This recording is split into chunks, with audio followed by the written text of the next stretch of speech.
ਵਾਹਿਗੁਰੂ ਜੀ ਕਾ ਖਾਲਸਾ ਵਾਹਿਗੁਰੂ ਜੀ ਕੀ ਫਤਿਹ। ਅਨਮੋਲ ਗੁਰਬਾਣੀ ਵਿਚਾਰ ਚੈਨਲ ਵਿੱਚ ਆਪ ਜੀ ਦਾ ਸਵਾਗਤ ਹੈ। ਪਿਆਰਾ ਸਿੰਘ ਜੀ ਨੇ ਆਪਣਾ ਇੱਕ ਸ਼ੰਕਾ ਦੂਰ ਕਰਨ ਲਈ ਸਵਾਲ ਕੀਤਾ ਕਿ ਬਾਬਾ ਜੀ, ਜਿਵੇਂ ਤੁਸੀਂ ਹੁਣੇ ਹੀ ਗੁਰੂ ਨਾਨਕ ਦੇਵ ਜੀ ਮਹਾਰਾਜ ਜੀ ਦਾ ਬਚਨ ਸ਼੍ਰਵਣ ਕਰਵਾਇਆ ਹੈ ਕਿ ਜੇ ਮਨੁੱਖ ਇੱਕ ਵੀ ਗੁਰੂ ਦੀ ਸਿੱਖਿਆ ਸੁਣ ਕੇ ਉਸ ਦਾ ਧਾਰਨੀ ਬਣ ਜਾਵੇ ਤਾਂ ਉਸ ਦੇ ਹਿਰਦੇ ਵਿੱਚ ਸਤ, ਸੰਤੋਖ, ਦਇਆ, ਧਰਮ, ਧੀਰਜ ਸ੍ਰੇਸ਼ਟ ਗੁਣ ਪ੍ਰਵੇਸ਼ ਕਰ ਜਾਂਦੇ ਹਨ। ਜੇ ਇੱਕ ਸਿੱਖਿਆ ਨਾਲ ਹੀ ਅਜਿਹੀਆਂ ਦਾਤਾਂ ਪ੍ਰਾਪਤ ਹੋ ਜਾਂਦੀਆਂ ਹਨ ਤਾਂ ਫਿਰ ਬਹੁਤੀ ਬਾਣੀ ਪੜ੍ਹਨ ਤੇ ਨਿਤਨੇਮ ਕਰਨ ਦੀ ਕੀ ਲੋੜ ਹੈ। ਬਾਬਾ ਜੀ ਪਿਆਰਾ ਸਿੰਘ ਦਾ ਸਵਾਲ ਸੁਣ ਕੇ ਮੁਸਕਰਾਏ ਅਤੇ ਕਹਿਣ ਲੱਗੇ, ਮੇਜਰ ਸਾਹਿਬ, ਗੁਰੂ ਨਾਨਕ ਪਾਤਸ਼ਾਹ ਜੀ ਦਾ ਬਚਨ ਤ੍ਰੈਕਾਲ ਸੱਤ ਹੈ। ਜੇ ਅਸੀਂ ਗੁਰੂ ਦੀ ਸਿੱਖਿਆ ਸੁਣ ਲਈਏ ਤਾਂ ਜ਼ਰੂਰ ਹੀ ਇਹਨਾਂ ਗੁਣਾਂ ਦੀਆਂ ਦਾਤਾਂ ਪ੍ਰਾਪਤ ਹੋ ਜਾਂਦੀਆਂ ਹਨ, ਪਰ ਆਪਾਂ ਸੁਣਦੇ ਹੀ ਤਾਂ ਨਹੀਂ ਹਾਂ। ਪਹਿਲੀ ਗੱਲ ਤਾਂ ਇਹ ਹੈ ਕਿ ਅਸੀਂ ਸਰੀਰ ਕਰਕੇ ਗੁਰੂ ਸਿੱਖਿਆ ਸੁਣਨ ਵਾਸਤੇ ਬੈਠੇ ਹੁੰਦੇ ਹਾਂ।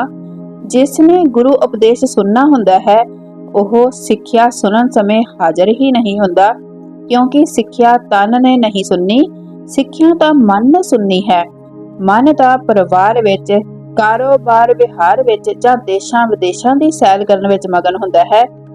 ਕਈ ਵਾਰਾਂ ਇਸ ਗੱਲ ਨੂੰ ਤੁਸੀਂ ਵੀ ਨੋਟ ਕੀਤਾ ਹੋਵੇਗਾ, ਸਵੇਰੇ ਜਪਜੀ ਸਾਹਿਬ ਜਾਂ ਸ਼ਾਮ ਨੂੰ ਸੋਧਾ ਲਹਿਰਾਸ ਦਾ ਪਾਠ ਕਰਦੇ ਹੁੰਦੇ ਹਾਂ ਤਾਂ ਸਾਨੂੰ ਕਈ ਵਾਰ ਖੁਦ ਆਪ ਨੂੰ ਹੀ ਭੁਲੇਖਾ ਲੱਗਦਾ ਹੈ ਕਿ ਇਹ ਪੌੜੀਆਂ ਜਾਂ ਸ਼ਲੋਕ ਮੈਂ ਪੜ੍ਹੇ ਵੀ ਨਹੀਂ ਹਨ ਕਿ ਉਂਝ ਹੀ ਅੱਧ ਵਿੱਚ ਜਾਂ ਸੰਪੂਰਨਤਾ ਤੱਕ ਪੁੱਜ ਗਿਆ ਹਾਂ। ਇਹ ਭੁਲੇਖਾ ਗਲਤ ਨਹੀਂ ਹੈ, ਠੀਕ ਹੈ। ਜਿਸ ਨੇ ਗੁਰਬਾਣੀ ਸੁਣਨੀ ਸੀ ਉਹ ਤਾਂ ਹਾਜ਼ਰ ਹੀ ਨਹੀਂ ਸੀ, ਉਂਝ ਹੀ ਅਸੀਂ ਮੂੰਹ ਨਾਲ ਬਾਣੀ ਉਚਾਰਨ ਕਰ ਲਈ। ਮਨ ਦਾ ਭੁਲੇਖਾ ਸੱਚਾ ਹੈ, ਝੂਠਾ ਨਹੀਂ। ਸੋ ਜੋ ਮਨ ਨੇ ਸੁਣਿਆ ਹੀ ਨਹੀਂ, ਉਹ ਜਿਹਾ ਸੁਣਿਆ ਜਿਹਾ ਨਾ ਸੁਣਿਆ ਇੱਕ ਚੰਗਾ ਕਰਮ ਜ਼ਰੂਰ ਬਣ ਗਿਆ। ਦੂਸਰਾ, ਸੁਣਨਾ ਉਸ ਨੂੰ ਵੀ ਕਹਿੰਦੇ ਹਨ ਜੋ ਆਪਾਂ ਨੇ ਸੁਣ ਲਿਆ ਉਸ ਉੱਪਰ ਅਸੀਂ ਅਮਲ ਕਰੀਏ। ਜੇ ਆਪਾਂ ਸੁਣੇ ਉੱਪਰ ਅਮਲ ਨਹੀਂ ਕੀਤਾ ਤਾਂ ਉਹ ਸੁਣਿਆ ਵੀ ਅਤੇ ਨਾ ਸੁਣਿਆ ਵੀ ਇੱਕ ਬਰਾਬਰ ਹੈ। ਭਗਤ ਪਰਮਾਨੰਦ ਜੀ ਰਾਗ ਸਾਰਗ ਅੰਦਰ ਬੜਾ ਸੁੰਦਰ ਫਰਮਾਨ ਕਰਕੇ ਸਾਨੂੰ ਸਮਝਾਉਂਦੇ ਹਨ, ਹੇ ਇਨਸਾਨ, ਤੂੰ ਵੇਦ ਪੁਰਾਣ ਧਰਮ ਗ੍ਰੰਥ ਪੜ੍ਹ ਸੁਣ ਕੇ ਕੀ ਖਟਿਆ, ਕਿਉਂਕਿ ਧਰਮ ਗ੍ਰੰਥ ਪੁਕਾਰ ਕੇ ਕਹਿ ਰਹੇ ਹਨ ਕਿ ਸਦਾ ਥਿਰ ਪਰਮਾਤਮਾ ਦੀ ਭਗਤੀ ਕਰੋ, ਪਰ ਨਾ ਤੂੰ ਪਰਮਾਤਮਾ ਦੀ ਭਗਤੀ ਕਰਨੀ ਹੀ ਆਰੰਭੀ ਹੈ, ਨਾ ਤੂੰ ਕਿਸੇ ਲੋੜਵੰਦ ਦੀ ਲੋੜ ਪੂਰੀ ਕਰਨ ਵੱਲ ਧਿਆਨ ਦਿੱਤਾ ਹੈ। ਧਰਮ ਗ੍ਰੰਥ ਸੁਣ ਕੇ ਨਾ ਤੂੰ ਕਾਮ ਦਾ, ਨਾ ਕ੍ਰੋਧ ਦਾ, ਨਾ ਲੋਭ ਦਾ ਹੀ ਤਿਆਗ ਕੀਤਾ ਹੈ। ਪਰਾਈ ਨਿੰਦਿਆ ਕਰਨ ਦੀ ਆਦਤ ਵੀ ਤਾਂ ਤੂੰ ਨਹੀਂ ਤਿਆਗੀ, ਇਸ ਲਈ ਸੁਣਨ ਪੜਨ ਦੀ ਸਾਰੀ ਮਿਹਨਤ ਤੇਰੀ ਬਿਰਤੀ ਹੀ ਗਈ। ਧਰਮ ਸਿੱਖਿਆ ਸੁਣ ਕੇ ਵੀ ਤੂੰ ਪਰਾਏ ਘਰਾਂ ਨੂੰ ਲੁੱਟਦਾ ਅਤੇ ਡਾਕੇ ਧਾੜੇ ਮਾਰ ਕੇ ਆਪਣਾ ਪੇਟ ਭਰਨ ਦੇ ਆਹਰ ਵਿੱਚ ਦਿਨ ਰਾਤ ਤਤਪਰ ਰਹਿੰਦਾ ਹੈ। ਸਾਰੀ ਉਮਰ ਮੂਰਖਾਂ ਵਾਲੇ ਕਰਮ ਕਰ ਕਰਕੇ ਪਰਲੋਕ ਵਿੱਚ ਬੇਪਤੀ ਕਰਾਉਣ ਵਾਲੇ ਕਰਮ ਹੀ ਕਰੀ ਜਾ ਰਿਹਾ ਹੈ, ਜਿਸ ਕਾਰਨ ਤੇਰੇ ਹਿਰਦੇ ਵਿੱਚ ਦਇਆ ਦਾ ਵਾਸਾ ਨਹੀਂ ਹੋਇਆ ਅਤੇ ਨਾ ਹੀ ਤੂੰ ਸਤਸੰਗ ਵਿੱਚ ਬੈਠ ਕੇ ਮਨ ਨੂੰ ਪਵਿੱਤਰ ਕਰਨ ਵਾਲੀ ਪ੍ਰਭੂ ਜਸ ਦੀ ਕਥਾ ਕਰਨੀ ਅਤੇ ਸੁਣਨੀ ਹੀ ਆਰੰਭ ਕੀਤੀ ਹੈ, ਜਿਸ ਕਾਰਨ ਤੇਰਾ ਪੜਿਆ ਸੁਣਿਆ ਵਿਅਰਥ ਹੈ। ਕਬੀਰ ਸਾਹਿਬ ਵੀ ਫਰਮਾਨ ਕਰਦੇ ਹਨ, ਹੇ ਮੂਰਖ ਗਵਾਰ ਮਨੁੱਖ, ਨਿਰਾ ਵੇਦ ਪੁਰਾਣ ਆਦਿਕ ਧਰਮ ਗ੍ਰੰਥਾਂ ਨੂੰ ਸੁਣਨ ਅਤੇ ਪੜਨ ਦਾ ਕੀ ਲਾਭ ਹੈ ਜੇ ਅਡੋਲ ਅਵਸਥਾ ਦੇ ਮਾਲਕ ਪਰਮਾਤਮਾ ਦਾ ਮਿਲਾਪ ਪ੍ਰਾਪਤ ਹੀ ਨਹੀਂ ਹੋਇਆ। ਪਰਮਾਤਮਾ ਦਾ ਨਾਮ ਜਪ ਕੇ ਇਹ ਅਵਸਥਾ ਪ੍ਰਾਪਤ ਹੋਣੀ ਸੀ, ਪਰ ਤੂੰ ਪਰਮਾਤਮਾ ਦਾ ਨਾਮ ਜਪਣ ਦੀ ਥਾਂ ਸੋਚਾਂ ਵਿਚਾਰਾਂ ਵਿੱਚ ਹੀ ਆਪਣਾ ਸਮਾਂ ਅਜਾਈਂ ਗਵਾ ਲਿਆ।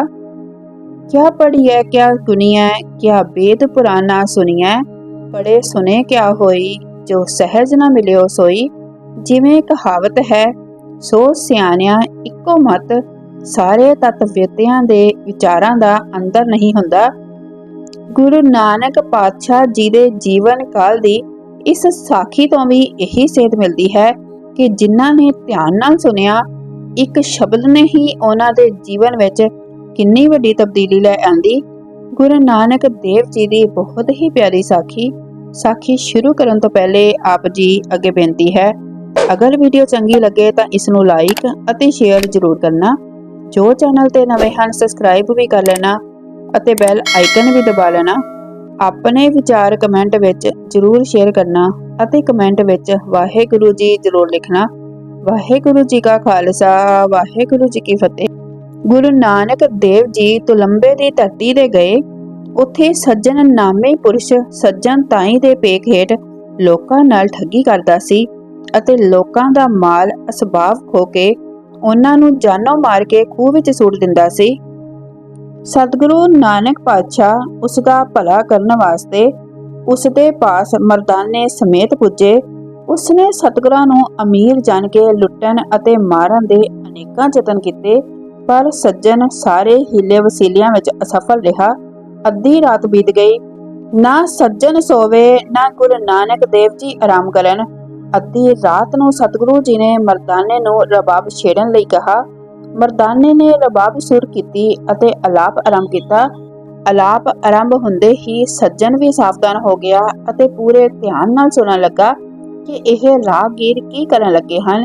ਸਤਿਗੁਰੂ ਨਾਨਕ ਪਾਤਸ਼ਾਹ ਜੀ ਨੇ ਸੱਜਣ ਦੇ ਅੰਦਰ ਦੀ ਹਾਲਤ ਨੂੰ ਸ਼ਬਦ ਦੁਆਰਾ ਆਪਣੇ ਪਾਵਨ ਮੁਖਾਰ ਬਿੰਦ ਚੋਂ ਸੰਸਾਰ ਦੀਆਂ ਵਰਤਦੀਆਂ ਉਦਾਹਰਨਾਂ ਦੇ ਕੇ ਉਸ ਦੇ ਅੰਦਰ ਦੀ ਤਸਵੀਰ ਉਸ ਦੇ ਸਾਹਮਣੇ ਰੱਖਣੀ ਆਰੰਭ ਕੀਤੀ।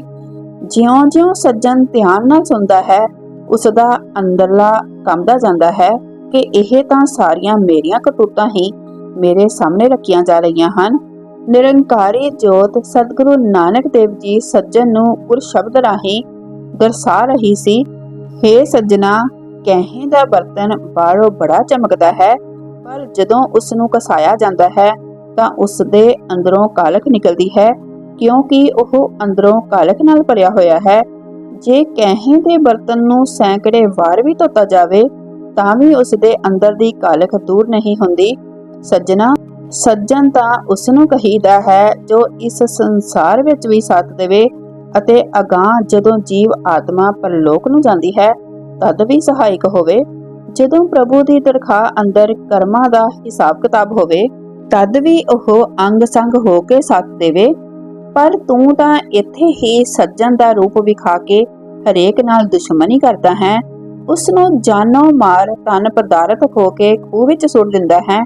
ਇਸ ਲਈ ਤੂੰ ਸੱਜਣ ਕਹਾਉਣ ਦਾ ਅਧਿਕਾਰੀ ਨਹੀਂ। ਸੱਜਣਾ, ਕੋਠੀਆਂ ਮਹਿਲਾਂ ਨੂੰ ਬਾਹਰੋਂ ਜਿੰਨੀ ਮਰਜ਼ੀ ਚਿੱਤਰਕਾਰੀ ਨਾਲ ਸੁੰਦਰ ਸਜਾਇਆ ਹੋਵੇ, ਪਰ ਅੰਦਰੋਂ ਖਾਲੀ ਹੋਣ ਕਰਕੇ ਉਹ ਟੈਟੜੀ ਹੋ ਕਿਸੇ ਦੇ ਕੰਮ ਨਹੀਂ ਆਉਂਦੀਆਂ। ਸੱਜਣਾ, ਜਿਵੇਂ ਤੂੰ ਸਫੈਦ ਬਸਤਰ ਪਹਿਨ ਕੇ ਆਪਣੇ ਆਪ ਨੂੰ ਧਰਮੀ ਪ੍ਰਗਟ ਕਰਦਾ ਹੈ, ਪਰ ਵੇਖ ਖੰਭ ਤਾਂ ਬਗਲਿਆਂ ਦੇ ਵੀ ਸਫੇਦ ਹੁੰਦੇ ਹਨ, ਤੀਰਥਾਂ ਦੀਆਂ ਨਦੀਆਂ ਉੱਪਰ ਵੀ ਨਿਵਾਸ ਕਰਦੇ ਹਨ। ਪਰ ਸੱਜਣਾ, ਮੌਕਾ ਤਾੜ ਕੇ ਮੱਛੀਆਂ ਡੱਡੂਆਂ ਨੂੰ ਗਲਾ ਘੁੱਟ ਮਾਰ ਕੇ ਖਾ ਜਾਂਦੇ ਹਨ, ਇਸ ਲਈ ਉਹਨਾਂ ਨੂੰ ਪਵਿੱਤਰ ਤਾਂ ਕਿਹਾ ਹੀ ਨਹੀਂ ਜਾ ਸਕਦਾ। ਸੱਜਣਾ, ਦਰਖਤਾਂ ਦਾ ਸਿੰਮਲ ਦਾ ਵੀ ਬੜਾ ਸੋਹਣਾ ਉੱਚਾ ਲੰਬਾ ਹੁੰਦਾ ਹੈ। ਸਿੰਮਲ ਦਰਖਤ ਦੇ ਫਲ ਅਤੇ ਫੁੱਲ ਦੇਖ ਕੇ ਤੋਤੇ ਧੋਖਾ ਖਾ ਜਾਂਦੇ ਹਨ, ਪਰ ਸੱਜਣਾ, ਸਿੰਮਲ ਦੇ ਫਲ ਉਹਨਾਂ ਦੇ ਕਿਸੇ ਕੰਮ ਨਹੀਂ ਆਉਂਦੇ। ਉਹਨਾਂ ਵਿੱਚ ਰੂਈ ਨੁਮਾ ਅੰਦਰ ਫੂਸ ਭਰਿਆ ਹੁੰਦਾ ਹੈ। ਤਿਵੇਂ ਹੀ ਤੇਰੇ ਪਹਿਰਾਵੇ ਵੱਲ ਵੇਖ ਕੇ ਲੋਕ ਧੋਖਾ ਖਾ ਕੇ ਤੇਰੇ ਜਾਲ ਵਿੱਚ ਫਸ ਜਾਂਦੇ ਹਨ। ਸੱਜਣਾ, ਵਿਚਾਰ ਕਰਕੇ ਕਿਸੇ ਅੰਧੇ ਮਨੁੱਖ ਨੇ ਆਪਣੇ ਸਿਰ ਉੱਪਰ ਭਾਰੀ ਪੰਡ ਚੁੱਕੀ ਹੋਵੇ ਅਤੇ ਉਸਨੇ ਤੁਰਨਾ ਵੀ ਪਹਾੜੀ ਰਸਤੇ ਉੱਤੇ ਹੋਵੇ, ਰਸਤਾ ਵੀ ਲੰਬੇਰਾ ਹੋਵੇ, ਤੂੰ ਹੀ ਦੱਸ ਉਸਦੀ ਕੀ ਹਾਲਤ ਹੋਵੇਗੀ। ਅੱਖੀਂ ਦਿਸਦਾ ਨਹੀਂ, ਭਾਰ ਬਹੁਤ ਚੁੱਕਿਆ ਹੋਇਆ ਹੈ, ਕਿਵੇਂ ਉਹ ਆਪਣੀ ਮੰਜ਼ਿਲ ਉੱਪਰ ਪੁੱਜੇਗਾ? ਭਾਵ ਉਹ ਤਾਂ ਪੁੱਜ ਹੀ ਨਹੀਂ ਸਕਦਾ। ਤੂੰ ਵੀ ਆਪਣੇ ਅੰਦਰ ਝਾਤੀ ਮਾਰ, ਕਿਤੇ ਤੇਰਾ ਵੀ ਉਸ ਅੰਧੇ ਮਨੁੱਖ ਵਾਲਾ ਹਾਲ ਤਾਂ ਨਹੀਂ ਬਣ ਰਿਹਾ।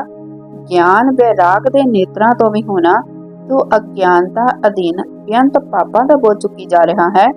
ਇਹ ਸੱਜਣਾ, ਦੁਨੀਆ ਦੀਆਂ ਖੁਸ਼ਾਮਦਾਂ ਤੇਰੀਆਂ ਸਿਆਣਪਾਂ ਅਤੇ ਧਨ ਪਦਾਰਥ ਪਰਲੋਕ ਦੇ ਮਾਰਗ ਵਿੱਚ ਕਿਸੇ ਕੰਮ ਨਹੀਂ ਆਉਣੀਆਂ। ਇਹ ਸੱਜਣਾ, ਜੇ ਮਾਇਆ ਮੋਹ ਦੇ ਬੰਧਨਾਂ ਤੋਂ ਛੁਟਕਾਰਾ ਪਾ ਕੇ ਪ੍ਰਭੂ ਦਰਗਾਹ ਵਿੱਚ ਸੁਰਖਰੂ ਮੁਖ ਲੈ ਕੇ ਜਾਣਾ ਚਾਹੁੰਦਾ ਹੈ ਤਾਂ ਤੂੰ ਪਖੰਡ, ਪਾਪ ਅਤੇ ਵਿਖਾਵਾ ਛੱਡ ਕੇ ਪਰਮਾਤਮਾ ਦਾ ਨਾਮ ਜਪ, ਤੇਰਾ ਨਿਸਤਾਰਾ ਹੋ ਜਾਵੇਗਾ। ਸੱਜਣ ਨੇ ਸਾਰੇ ਸ਼ਬਦ ਨੂੰ ਇਕਾਗਰ ਚਿੱਤ ਹੋ ਕੇ ਬੜੇ ਧਿਆਨ ਨਾਲ ਸੁਣਿਆ ਅਤੇ ਸਤਿਗੁਰੂ ਨਾਨਕ ਦੇਵ ਜੀ ਦੇ ਚਰਨਾਂ ਉੱਪਰ ਆ ਡੱਠਾ ਅਤੇ ਕਹਿਣ ਲੱਗਾ, ਹੇ ਖੁਦਾ ਦੇ ਨੂਰ, ਤੁਸੀਂ ਇਹ ਸ਼ਬਦ ਨਹੀਂ ਗਾਵਿਆ, ਇਹ ਤਾਂ ਤੁਸੀਂ ਮੇਰੇ ਅੰਦਰ ਦੀ ਤਸਵੀਰ ਮੇਰੇ ਸਾਹਮਣੇ ਕੀਤੀ ਹੈ। ਵਾਕਿਆ ਹੀ ਮੇਰਾ ਜੀਵਨ ਇਹੋ ਜਿਹਾ ਦੋਗਲੇਪਨ ਵਾਲਾ ਹੈ। ਅੰਦਰੋਂ ਮੈਂ ਹੋਰ ਹਾਂ, ਬਾਹਰੋਂ ਵਿਖਾਵਾ ਮੈਂ ਕੁਝ ਹੋਰ ਕਰਦਾ ਹਾਂ। ਮੇਰੇ ਅੰਦਰ ਦੀ ਅਸਲੀਅਤ ਦਾ ਲੋਕਾਂ ਨੂੰ ਭਾਵੇਂ ਨਹੀਂ ਪਤਾ, ਪਰ ਤੁਸੀਂ ਜਾਣੀ ਜਾਣ ਹੋ। ਤੁਸੀਂ ਮੇਰੇ ਅੰਦਰਲੇ ਨੂੰ ਸ਼ਬਦ ਰਾਹੀਂ ਮੂਰਤੀਮਾਨ ਕਰਕੇ ਮੈਨੂੰ ਮੇਰੇ ਅੰਦਰ ਦੀ ਤਸਵੀਰ ਵਿਖਾ ਦਿੱਤੀ ਹੈ। ਪਾਤਸ਼ਾਹ ਜੀਓ, ਮੈਂ ਆਪਣੇ ਗੁਨਾਹਾਂ ਨੂੰ ਸਵੀਕਾਰ ਕਰਦਾ ਹਾਂ। ਕਿਰਪਾ ਕਰਕੇ ਮੇਰਾ ਉਧਾਰ ਕਰ ਦੇਵੋ ਜੀ। ਸਤਿਗੁਰੂ ਨਾਨਕ ਪਾਤਸ਼ਾਹ ਨੇ ਸੱਜਣ ਨੂੰ ਪਿਛਲੇ ਗੁਨਾਹਾਂ ਦਾ ਪਛਤਾਤਾਪ ਕਰਨ ਲਈ ਅਤੇ ਅਗਾਂਹ ਲਈ ਅਜਿਹੇ ਗੁਨਾਹਾਂ ਤੋਂ ਤੋਬਾ ਕਰਨ ਲਈ ਹੁਕਮ ਕੀਤਾ। ਨਾਲ ਹੀ ਸਤਿਗੁਰੂ ਜੀ ਨੇ ਹੁਕਮ ਕੀਤਾ, ਸੱਜਣਾ, ਜਿਨ੍ਹਾਂ ਦੇ ਨਾਂ ਪਤੇ ਯਾਦ ਹਨ, ਉਹਨਾਂ ਦੀ ਦੌਲਤ ਕਿਸੇ ਹੀਲੇ ਵਸੀਲੇ ਉਹਨਾਂ ਦੇ ਘਰੀ ਪਹੁੰਚਾ ਦੇ। ਜੋ ਬਚਦੀ ਮਾਇਆ ਹੈ, ਉਸ ਨਾਲ ਧਰਮਸਾਲ ਬਣਾ ਕੇ ਸੱਚੀ ਮੁੱਚੀ ਆਪ ਧਰਮ ਕਮਾ ਅਤੇ ਲੋਕਾਈ ਨੂੰ ਸਤ ਮਾਰਗ ਦਾ ਪਾਂਦੀ ਬਣਾ। ਉਹ ਸੱਜਣ ਜੋ ਠੱਗੀ ਅਤੇ ਦਗਾ ਕਰਕੇ ਲੋਕਾਂ ਨੂੰ ਮਾਰਦਾ ਸੀ, ਗੁਰੂ ਨਾਨਕ ਪਾਤਸ਼ਾਹ ਜੀ ਦਾ ਇੱਕ ਸ਼ਬਦ ਸੁਣ ਕੇ ਸਹੀ ਅਰਥਾਂ ਵਿੱਚ ਸੱਜਣ ਬਣ ਕੇ ਲੋਕਾਈ ਨਾਲ ਸੱਜਣਤਾਈ ਕਰਨ ਲੱਗ ਪਿਆ ਅਤੇ ਆਤਮਕ ਜੀਵਨ ਦਾਨ ਦੇਣ ਦਾ ਪ੍ਰਚਾਰਕ ਬਣਿਆ। ਸੋ ਲੋੜ ਹੈ ਸੁਣਨ ਦੀ। ਸਾਡਾ ਸੁਣਨਾ ਕਿਸੇ ਹੋਰ ਤਰ੍ਹਾਂ ਦਾ ਹੈ। ਅਸੀਂ ਗੁਰੂ ਦੇ ਹੁਕਮਾਂ ਨੂੰ ਪੜ੍ਹਦੇ ਵੀ ਹਾਂ, ਸੁਣਦੇ ਵੀ ਹਾਂ, ਪਰ ਕਰਦੇ ਤਾਂ ਆਪਣੀ ਹੀ ਮਰਜ਼ੀ ਹਾਂ। ਸਾਡੇ ਉੱਪਰ ਤਾਂ ਗੁਰੂ ਰਾਮਦਾਸ ਜੀ ਦਾ ਫਰਮਾਨ ਟੁਕਦਾ ਹੈ, ਕਹਿ ਪ੍ਰਭ ਅਵਰ ਅਵਰ ਕਿਛ ਕੀਜੈ, ਸਭ ਬਾਦ ਸਿਗਾਰ ਫੋਕਟ ਫੋਕਟਈਆ। ਆਪਾਂ ਰੋਜ਼ ਪੜ੍ਹਦੇ ਹਾਂ, ਆਪੇ ਬੀਜ ਆਪੇ ਹੀ ਖਾਹੋ, ਜਿਹਾ ਬੂਝੇ ਸੁਲ ਨੇ ਕਰਮਾ ਸੰਦਰਾ ਖੇਤ। ਪਰ ਕਰਮ ਦਾ ਬੀਜ ਬੀਜਣ ਵੇਲੇ ਅਸੀਂ ਇਸ ਦੇ ਉਲਟ ਕਰਦੇ ਹਾਂ। ਪੜ੍ਹਦੇ ਤਾਂ ਅਸੀਂ ਰੋਜ਼ ਹਾਂ, ਜਿਤ ਕੀਤਾ ਪਾਈਏ ਆਪਣਾ, ਸਾ ਕਾਲ ਬੁਰੀ ਕਿਉਂ ਕਾਲੀਐ।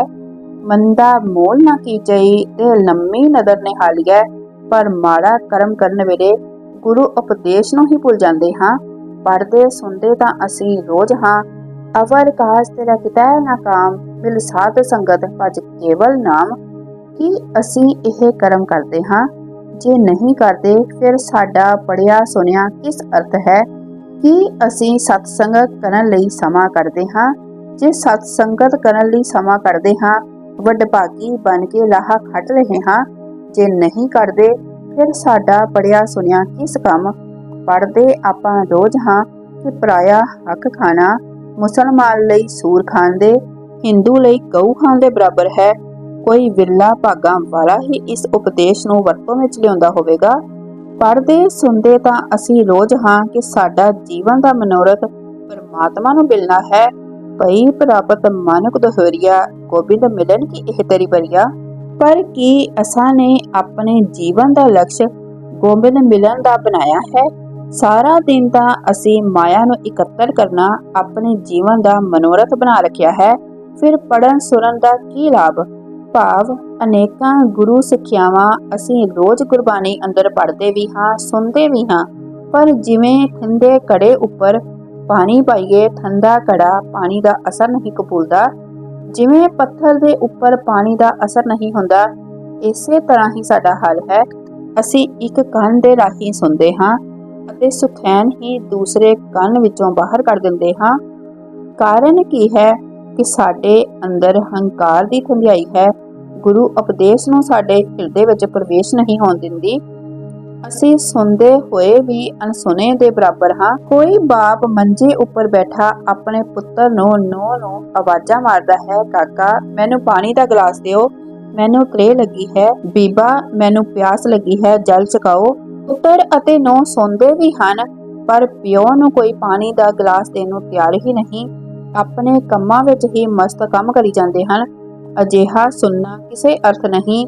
ਜੇ ਬਜ਼ੁਰਗ ਦੇ ਪਾਣੀ ਪੀਣ ਦੀ ਆਵਾਜ਼ ਸੁਣ ਕੇ ਪੁੱਤਰ ਜਾਂ ਨੂੰਹ ਉਸ ਬਾਪੂ ਨੂੰ ਪਾਣੀ ਦਾ ਗਲਾਸ ਦੇ ਦਿੰਦੇ, ਫਿਰ ਤਾਂ ਉਹਨਾਂ ਦਾ ਸੁਣਿਆ ਸਾਰਥਕ ਸੀ। ਜੇ ਬਾਪੂ ਦੀ ਆਵਾਜ਼ ਸੁਣ ਕੇ ਉਸ ਦੀ ਮੰਗ ਹੀ ਪੂਰੀ ਨਾ ਕੀਤੀ, ਫਿਰ ਬਾਪੂ ਦੀ ਆਵਾਜ਼ ਸੁਣੀ ਅਤੇ ਨਾ ਸੁਣੀ ਇੱਕ ਬਰਾਬਰ ਹੈ। ਸਗੋਂ ਸੁਣ ਕੇ ਅਣਸੁਣੀ ਕਰਨਾ ਦੋਹਰੇ ਪਾਪ ਦੇ ਭਾਗੀ ਬਣਨ ਵਾਲੀ ਗੱਲ ਹੈ। ਇਸੇ ਤਰ੍ਹਾਂ ਅਸੀਂ ਰੋਜ਼ ਗੁਰੂ ਉਪਦੇਸ਼ ਖੁਦ ਪੜ੍ਹਦੇ ਅਤੇ ਸੁਣਦੇ ਹਾਂ। ਸੰਗਤ ਵਿੱਚ ਬੈਠ ਕੇ ਵੀ ਗੁਰੂ ਉਪਦੇਸ਼ਾਂ ਨੂੰ ਮੁੜ-ਮੁੜ ਸੁਣਿਆ ਅਤੇ ਦੁਹਰਾਇਆ ਜਾਂਦਾ ਹੈ, ਪਰ ਗੁਰੂ ਉਪਦੇਸ਼ ਸਾਡੇ ਉੱਪਰਲੇ ਤਲ ਤੱਕ ਹੀ ਰਹਿ ਜਾਂਦੇ ਹਨ। ਅਤੇ ਫਿਰ ਬਾਹਰ ਨਿਕਲ ਜਾਂਦੇ ਹਨ। ਇਸ ਲਈ ਸਾਨੂੰ ਬਾਰੰਬਾਰ ਗੁਰਬਾਣੀ ਦਾ ਪਾਠ ਪਠਨ ਅਤੇ ਵਿਚਾਰ ਕਰਨੀ ਹੈ। ਬਾਰ-ਬਾਰ ਗੁਰੂ ਉਪਦੇਸ਼ ਨੂੰ ਪੜ੍ਹਦਿਆਂ ਸੁਣਦਿਆਂ ਇੱਕ ਦਿਨ ਕੋਈ ਨਾ ਕੋਈ ਗੁਰੂ ਸਿੱਖਿਆ ਸਾਡੇ ਹਿਰਦੇ ਅੰਦਰ ਵਸ ਜਾਵੇਗੀ। ਮਤ ਵਿੱਚ ਰਤਨ ਜਵਾਹਰ ਮਾਨਕ, ਜੇ ਇੱਕ ਗੁਰ ਕੀ ਸਿੱਖ ਸੁਣੀ ਦੀ ਪ੍ਰਾਪਤੀ ਹੋ ਜਾਵੇਗੀ ਅਤੇ ਸੁਨਿਆ ਮੰਨਿਆ ਮਨ ਕੀਤਾ ਭਾਉ, ਅੰਤਰਗਤ ਤੀਰਥ ਮਲ ਨਾਉ ਦੀਆਂ ਦਾਤਾਂ ਗੁਰੂ ਚਰਨਾਂ ਵਿੱਚੋਂ ਪ੍ਰਾਪਤ ਹੋ ਜਾਣਗੀਆਂ। ਵਾਹਿਗੁਰੂ ਜੀ ਕਾ ਖਾਲਸਾ, ਵਾਹਿਗੁਰੂ ਜੀ ਕੀ ਫਤਿਹ।